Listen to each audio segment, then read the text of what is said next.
नमस्कार दोस्तों, आप देख रहे हैं चंपारण उदय न्यूज़। आज पिपरा थाना में नए कानून आपराधिक कानून के बारे में जानकारी दी गई।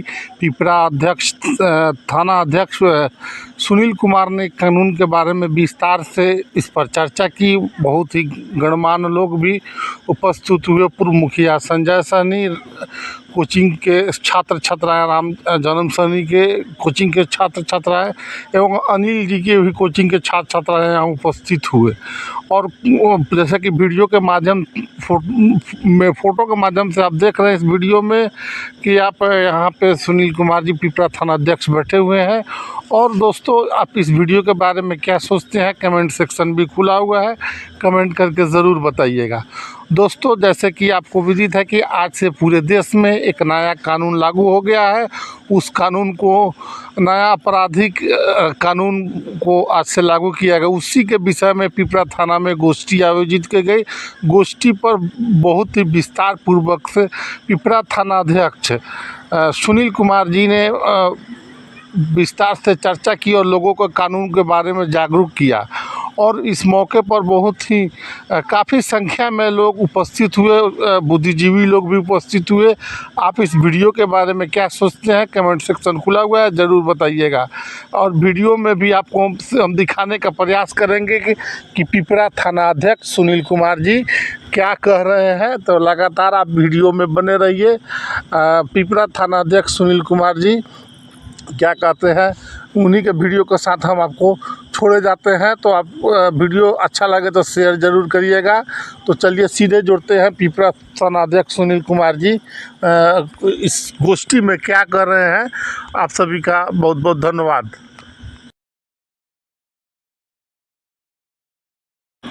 जैसे कि वीडियो में आप देख रहे हैं, बहुत सारे लोग, गणमान्य लोग उपस्थित हैं और छात्र छात्राएँ भी उपस्थित हैं। आप इस वीडियो के बारे में क्या सोचते हैं, कमेंट सेक्शन खुला रहता है, कमेंट करके ज़रूर बताइएगा कि वीडियो आपको कैसा लगा।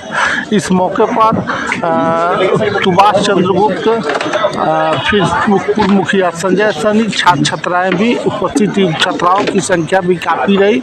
इस कानून के बारे में जब गोष्ठी पर व्याख्या दिया गया तो पिपरा थाना अध्यक्ष जी क्या कर रहे हैं, खुद हम छोड़े जाते हैं। आप खुद डिसाइड करिए।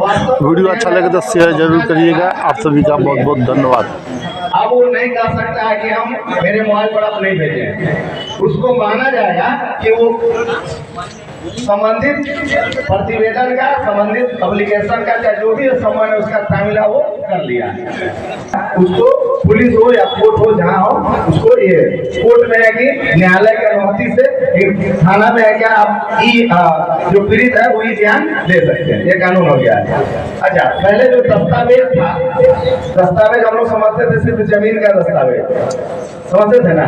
लेकिन पहले भी दस्तावेज मतलब सब चीज होता है। ये टेबल है, अगर मान लीजिए चलिए इस पर कोई कुछ लिख दिया, किसी का मर्डर हो गया, कोई अपहरण हो गया, अगर कुछ अक्षर में भी लिख दिया कि हाँ दिल्ली, समझिए कि उसको दिल्ली ले जा रहा है, तो टेबल पर दिल्ली लिखा हुआ भी दस्तावेज कहलाता है। पहले से भी टेबल पर लिख दिया, दीवार पर लिख दिया, चाहे इशारा कुछ कर दिया, वो भी उसका दस्तावेज माना जाता है। लेकिन अब क्या है, पहले वाला तो है, अब मोबाइल का भी जो एप्लीकेशन है, कंप्यूटर का जो सर्वर है, चाहे मोबाइल में कुछ जो डाटा है, सामान है, उसको भी दस्तावेज माना जाएगा। लोग मोबाइल पर गाली गलौज कर देता था, चाहे कुछ करता था, उस सब के लिए वो क्या हो जाएगा, उसको दस्तावेज हो जाएगा।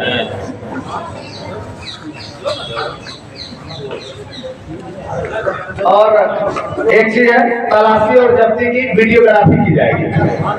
जो भी तलाशी और जब्ती होगा उसका वीडियोग्राफी का प्रावधान किया गया है। तो इसमें नागरिक को, पुलिस को सहयोग देने की आवश्यकता है कि वीडियोग्राफी होगी। तो बात समझ ही रहे हैं कि हर समय मोबाइल तो पुलिस के पास रहती है, लेकिन अगर किसी को खदेड़ रहे हैं तो उस समय वीडियो बनाना मुश्किल होगा। लेकिन जहाँ जो लोग हैं, वीडियोग्राफी होती है तो उसमें क्या होगा, जो गवाही होंगे, जो देखेंगे, उनको वहाँ सिग्नेचर करना है, गवाही। हाँ, और आज जो महिलाएं और बच्चे को यहाँ बुलाया गया है, भारत सरकार और बिहार सरकार का जो नया कानून है कि महिलाओं और बच्चों पर विशेष ध्यान दिया गया है। जैसे महिलाओं और बच्चों के साथ जो अपराध होते हैं उसमें 37 नया धारा जोड़ा गया है। 37 धाराओं में शामिल किया गया है। नया धारा नहीं मतलब 37 धारा है जो महिला और बच्चा से संबंधित है, और इसको एक ही अध्याय में धारा 5 में रखा गया है। और अब पहले क्या होता था कि कुछ बच्चियां, कुछ लड़कियां जैसे किसी लड़की का फोटो क्लिक कर लेती थी तो उसको 354 नहीं लगता था। लेकिन अब क्या है कि महिला पर भी कोई लड़की या महिला अगर उस तरह का कुछ कृत्य करता है तो उस पर जिस तरह से पुरुष पर धारा लागू होता है उसी तरह महिला पर धारा लागू किया गया, मतलब उसमें लिंग का भेद नहीं किया गया है। अब बात सही भी है कि बहुत महिलाएं, लड़कियां क्या करती थी, कुछ फोटो वीडियो वायरल कर देती थी, दूसरा को अपना प्रेम का किसी का, तब वो करेंगे तो वो जो पुरुष को जिस तरह का सजा होता था वही सेम प्रावधान किया गया। 18 वर्ष से कम उम्र के लड़की के साथ अगर सामूहिक बलात्कार होता है तो उसमें जो दोषी है उसको आजीवन कारावास से मृत्यु दंड दिया जाएगा। पहले एज का ये किया गया था 12 साल, 16 साल और 18 साल, इन सभी को 18 साल कर दिया गया। 18 साल के कम लड़की के साथ अगर सामूहिक रेप की घटना होती है तो उसमें मृत्यु दंड से आजीवन कारावास की सजा मिलेगी।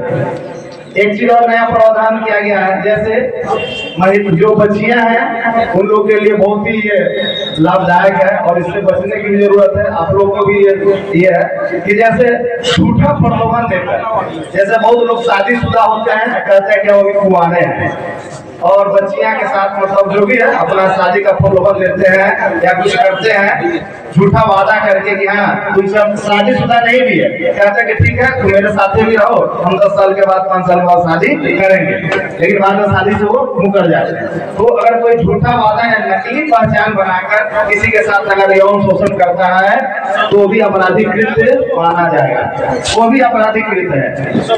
जैसे किसी के पास नाम कुछ है, चेहरा कुछ है, फेसबुक पर क्या किया है, किसी अच्छा लड़का डाल दिया, नाम डाल के किसी लड़की के साथ ये करने लगता था, बातें करता था कि अरे तुम भी तो साथ आई तब ना ऐसा हुआ, लेकिन ऐसा नहीं है। वो जिस समय नकली पहचान बना लिया, जिस समय झूठा वादा कर दिया, उसी समय वो समझिए कि अपराधकारी कर दिया।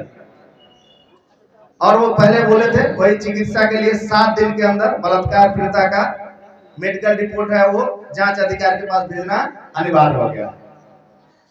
अब पहले अभी जो एसएनएच की घटना बढ़ गई है उसको झपटमारी हम लोग बोलते थे, तो पहले झपटमारी का कोई कानून नहीं था, 2 धारा मिलकर तो झपटमारी कहलाता था। लेकिन अब क्या किया गया है, झपटमारी का एक अलग धारा बना दिया गया, 304, ये संज्ञेय है और नॉन अवेलेबल है, अजमानती है। अगर कोई किसी को कुछ छीनता है तो उसको 3 वर्ष तक सजा मिलेगा, वो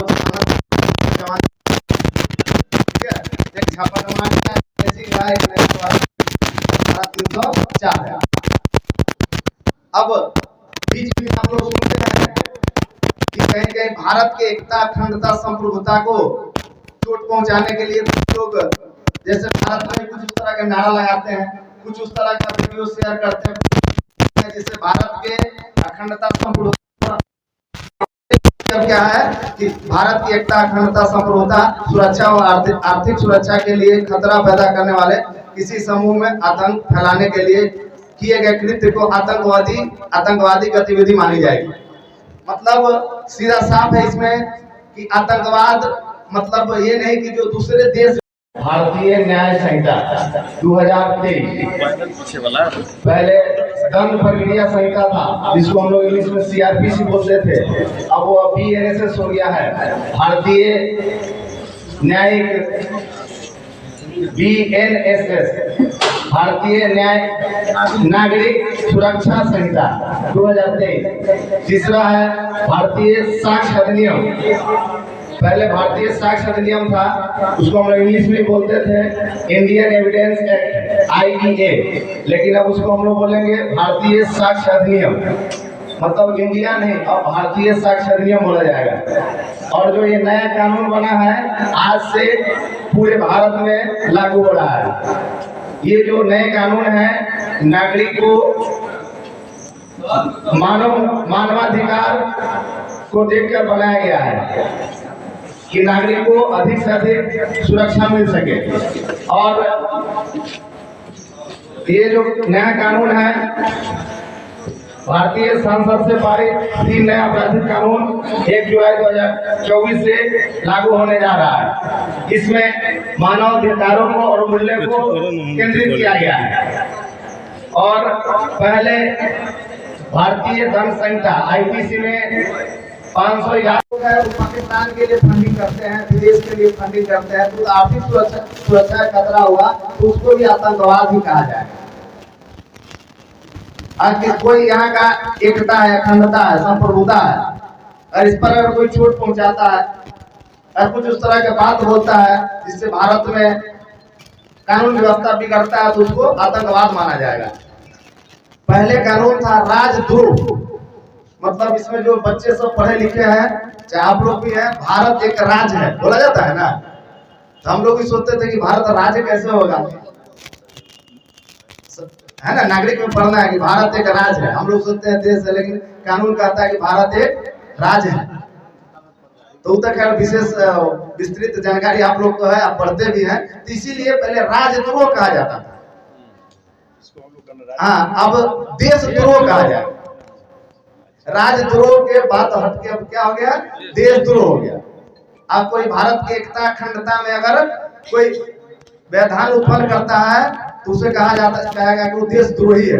देशद्रोह मतलब देशद्रोही वर्ड पहले नहीं था, राजद्रोही था, अब उसको देशद्रोही कहा गया। एक चीज मॉब लिंचिंग, इस नया जो कानून है मॉब लिंचिंग में मृत्यु दंड का सजा दिया गया है। जैसे हम कई बार बोले हैं, बंजरिया गांव में आज भी जो बंजरिया गांव का मुसहर टोली है, एक पागल के मॉब लिंचिंग कारण पूरा वहां का परिवार बर्बाद हो गया, पूरा समाज बर्बाद हो गया। आज भी वो लोग न घर पर सोते हैं न रहते हैं, ऐसे ही पहले से लोग लाचार है। और एक मॉब लिंचिंग कारण कम से कम 100 परिवार, समझिए कि उसका बहुत स्थिति खराब है। तो मॉब लिंचिंग क्या है? मॉब लिंचिंग का मतलब हुआ वो भीड़ द्वारा हत्या। मतलब ये नया कानून हम लोग को ये कहा है कि जो मॉब लिंचिंग में शामिल नहीं होना है। देखिए ऐसा नहीं है कोई एक व्यक्ति किसी एक को मार रहा है, जैसे पागल ही है, चोरी है या कुछ उस तरह का आदमी है जिस पर सभी गांव के लोग, पूरे बाजार के लोग, पूरे समाज के लोग पूरा उसको पीटने लगते हैं और 2-2 चाटी ही मारते हैं तो उनकी मृत्यु हो जाती है। तो लोग क्या कहते हैं कि हम थोड़ा ही मारे हैं, फलना मारा है, फलना मारा है, और लोग बचना चाहते हैं, मतलब भीड़ का हिस्सा बनना चाहते हैं और भीड़ में पहचान छुपा कर घटना कारित करते हैं। तो अब नहीं, ऐसा नहीं है। अगर आप मॉब लिंचिंग का सदस्य हैं तो आपको मृत्यु दंड की सजा है। इसीलिए किसी को देखिए, इसमें अधिकतर मॉब लिंचिंग में निर्दोष आदमी मारे गए हैं, पागल मारे गए हैं, साधु मारे गए हैं, फकीर मारे गए हैं, जो बोलने में जो गुंडा टाइप के वो मारे गए हैं। तो मॉब लिंचिंग ध्यान देना है, मॉब लिंचिंग नहीं, कहीं नहीं होना चाहिए। और ये भी नहीं है कि पहले मरता था तभी केस होता था, और मॉब लिंचिंग में अगर वो घायल हो जाएगा फिर भी केस होगा और 7 बरस तक सजा। इसीलिए इस पर जागरूक होने के, देखिए जो कानून बन गया 2016 से पहले शराबबंदी नहीं था, कोई कुछ लोग कहने नहीं जाता था, लेकिन 2016 के बाद जब शराबबंदी कानून जब लागू हो जाता है तो उसको लागू करना हम लोग का कर्तव्य बन जाता है। इसलिए इसलिए पहले आप लोग को ये समझा दिया जा रहा है कि कहाँ कैसे कैसे कानून में बदलाव हुआ है। तो मॉब लिंचिंग सबसे मतलब जरूरी चीज है, मॉब लिंचिंग कि कहीं कोशिश कीजिए कि मॉब लिंचिंग ना हो, वहां जाके बचाइए, कानून उसको सजा देगा, कोर्ट सजा देगा, अपना हाथ में कानून नहीं लेना है। अच्छा, एक चीज और है, एक नया कानून जोड़ा गया है, संगठित अपराध, जिसको धारा 111 में परिभाषित किया गया है। जैसे संगठित अपराध का मतलब होता है कि मोटरसाइकिल चोरी कोई एक व्यक्ति नहीं करता है, उसमें 2 या 2 से अधिक व्यक्ति रहते हैं और सिंडिकेट रहते हैं। सिंडिकेट मतलब हुआ कि एक पैसा मुहैया कराता है, एक क्या है कि उसको अपना घर देता है मोटरसाइकिल रखने के लिए, गैरेज वाला गैरेज देता है कि हम चोरी करके यहाँ लाओ। एक आदमी क्या करता है, उसको बिक्री करता है। मतलब 2 या 2 से अधिक करके ये होता है। तो पहले क्या होता था, जो मोटरसाइकिल चोरी में गिरफ्तार होते थे वही जेल जाते थे, और आगे आप भी कहते थे कि मेरे दरवाजे पर मोटरसाइकिल लगा दिया तो हम दोषी थोड़ा ही हैं, हम थोड़ा ही जान रहे हैं कि ये चोरी क्या है। नहीं, आप संगठित अपराध में आप जान रहे हैं। देखिए, कानून कभी ये मत सोचना चाहिए, कानून से अनभिज्ञ मत होइए, नहीं तो कानून आपको परेशान कर देगा कि हम नहीं जानते। नहीं, बच नहीं सकते आप। अगर चोरी का कोई मोटरसाइकिल आपके दरवाजा पर लगाता है, कोई कार आपके दरवाजा पर लगाता है, तो आपका कर्तव्य है कि उससे पूछिए, थोड़ा भी शक है तो पूछिए कि कैसा मोटरसाइकिल मेरे घर में लगा रहे हो, इसका कागज दो, आरसी दिखाओ। आप लोग इस देखिए, पुलिस का ही कर्तव्य नहीं है, आप लोग का भी आपको बचने के लिए, मतलब देश की सुरक्षा के लिए आप लोग का भी जागरूक होना जरूरी है। तो आप पूछिए कि कैसा मोटरसाइकिल है, क्यों यहाँ लगा रहे हो। अगर चोरी का होगा तो फिर वो नहीं लगेगा, हटा देगा, आप बच जाइएगा। तो इस संगठित अपराध में क्या है, जो पैसा मुहैया करा रहा है वो भी जेल जाएगा, जो अपना दरवाजा पर रखवा रहा है वो भी जेल जाएगा। गिरेज वाला तो जरूर रगड़ता होगा उसका क्या इंजन चीज, वो भी जाएंगे। जो कुछ फंडिंग करते हैं, कुछ जो धनी मनी लोग होते हैं, कहते हैं चलो ना तो व्यापार कर देते हैं, मतलब कबाड़ खाना खोल देते हैं, कारखाना में लाओ इसको काट के बेचा जाएगा, वो भी जाएंगे। मतलब संगठित अपराध का ये जरूरी नहीं है कि संगठित अपराध मतलब साबित ही होना चाहिए कि हाँ, पहले होता था ना कि हम घटना स्थल पर है, लोग बोलते थे ना हमारा चोरी करते कोई देखा है, बोलते थे ना कि हाँ हमको चोरी करते देखा है, डकैती करते थे। ऐसा नहीं है, आप कहीं से उसमें शामिल है, आप वहां रहे या न रहे, लेकिन आप उसका दोषी है। तो संगठित अपराध इसमें क्या है, जैसे जमीन का जो दलाली करता है वो भी एक तरह से अपराध है, उसको संगठित अपराध में जोड़ा गया है, इसको भी ध्यान रखना है। शराब का जो कारोबार करता है उसको भी संगठित अपराध में रखा गया है। अब बाकी चोरी डकैती सब तो है। अब क्या है, अब कुछ जैसे पहले जो कुछ कानून थे, जैसे पॉक्सो एक्ट लड़की वाले मामले में, SC ST वाले मामले में 90 दिन के अंदर चार्जशीट करने का समय सीमा था। बाकी सब केस में कोई समय सीमा नहीं था कि मर्डर का केस कितनों दिन चले, 307 केस जब तक अनुसंधान होगा चलेगा, नहीं। अब क्या किया गया है, जो नया कानून है BNS, IPC जो है वो BNS हो गया है। BNS में 45 धारा को समय सीमा के अंदर पूरा कर देना है। खासकर महिला और बच्चा के साथ जो अपराध है उसमें उसको समय सीमा दे दिया गया है कि इतना दिन के अंदर में वहां भी ट्रायल भी शुरू कर देना है, चार्ज भी फ्रेमिंग कर देना है। जैसे किसी मामले के सुनवाई होने के 60 दिन के अंदर आरोप तय कर दिए जाएंगे। चार्ज फ्रेमिंग जो होता है, चार्ज फ्रेमिंग होता है, 60 दिन के अंदर वो हो जाना चाहिए। अच्छा, पहले क्या था कि आरोपी फरार हो जाते थे, तो जब तक आरोपी कोर्ट में नहीं आते थे तब तक अभियोजन नहीं होता था। लेकिन नया कानून में है कोई बात नहीं, अगर वो हाजिर कुर्की भी हो गया फिर भी हाजिर नहीं हो रहा है, पुरस्कार भी घोषणा हो गया फिर भी हाजिर नहीं हो रहा है, और केस लंबा खींचाता था कि जब तक वो हाजिर नहीं हुआ तब तक अभियोजन नहीं चलता था। अब नया कानून में क्या है कि वो अनुपस्थित भी रहेंगे फिर भी अभियोजन चालू हो जाएगा। हाँ, अभियोजन चालू हो जाएगा। अब न्यायालय के समक्ष भी जो साक्ष्य आप टेक्नोलॉजी से साक्ष्य दे सकते हैं, वही जो व्हाट्सएप वाला साक्ष्य है, कंप्यूटर वाला साक्ष्य, मोबाइल का जो साक्ष्य है, आप उसको दे सकते हैं। मजिस्ट्रेट को भी ये पावर मिला है कि 3 वर्ष पहले था कि 2 वर्ष तक के सजा में समरी ट्रायल होता था। अब क्या किया गया है, 3 वर्ष के सजा में भी समरी ट्रायल हो सकता है। समरी ट्रायल मतलब होता है कि उसमें बहुत सारा प्रक्रिया नहीं होता है और जल्दी से, जैसे स्पीडी ट्रायल हुआ कि जल्दी से ये उसका सुनवाई कर सजा दिया जाता था, तो समरी ट्रायल 3 वर्ष तक के सजा में अब समरी ट्रायल का प्रावधान है। समय पर न्याय मामले पर पहली सुनवाई शुरू होने के 60 दिन के अंदर आरोप तय होना चाहिए। देखिए, कोर्ट को भी ये कर दिया गया है कि न्याय में मामला का पहला जो यह सुनवाई है 60 दिन के अंदर उसमें आरोप तय हो जाना चाहिए। कोर्ट को भी समय सीमा से बांध दिया गया। किसी भी आपराधिक अदालत में मुकदमे के समापन के बाद निर्णय के घोषणा में 45 दिन से अधिक समय नहीं लगेगा।